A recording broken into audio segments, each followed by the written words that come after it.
नमस्कार दोस्तों, स्वागत है आपका पितृलोक दर्शन चैनल पर। दोस्तों आज हम बात करेंगे कि पितरों का अगर कोई स्थान हटा देता है व्यक्ति घर में से, तो उसके साथ कैसा होता है, इसके क्या प्रभाव होते हैं? तो दोस्तों बात शुरू करूँ उससे पहले आपसे आग्रह करूँगा कि आप इस चैनल को सब्सक्राइब करें, लाइक और कमेंट करें। डिस्क्रिप्शन बॉक्स में हमने हमारे नंबर दे रखे हैं, अगर आप चाहें तो वहाँ फ़ोन करके भी आपको अगर कोई जानकारी की आवश्यकता है तो आप ले सकते हैं, अर्ज़ी भी आप लगा सकते हैं।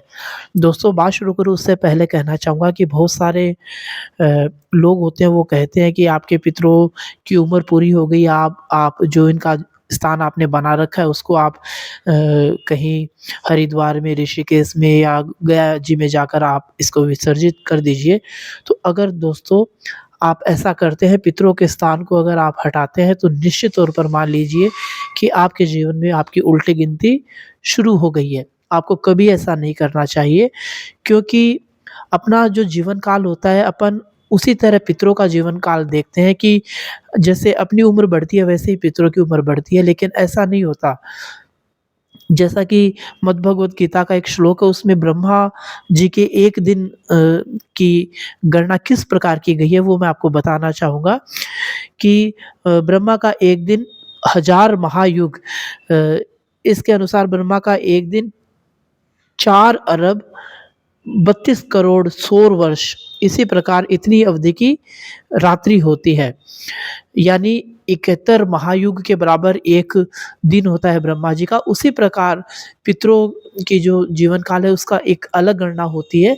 तो हम मनुष्यों की तरह उनकी गणना नहीं करें, मनुष्यों के जीवन के जैसे उनकी जो योनि उसकी अपन गणना नहीं करें।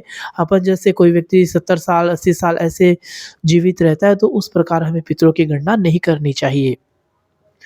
अगर हमने पितरों का स्थान घर में बनाया है तो उस स्थान की आपको विशेष तौर पर साफ-सफाई रखनी चाहिए, नियमित पूजा करनी चाहिए। अगर आपका घर किराए का है तो क्योंकि वहाँ पर एक स्थायी निवास नहीं होता है, स्थायी स्थान अपन नहीं बना सकते हैं, तो जैसे भी आपने व्यवस्था कर रखी है, आप जब दूसरा घर लेते हैं तो वहाँ पर उनकी व्यवस्था कीजिए।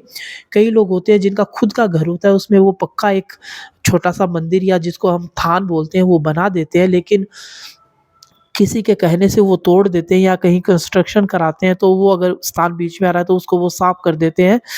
तो मैं आपको बहुत सारे ऐसे उदाहरण दे सकता हूँ, जिन्होंने पितरों के स्थान को हटाया और उनके जीवन में पतन शुरू हो गया। दोस्तों ऐसी गलती कभी नहीं करनी चाहिए।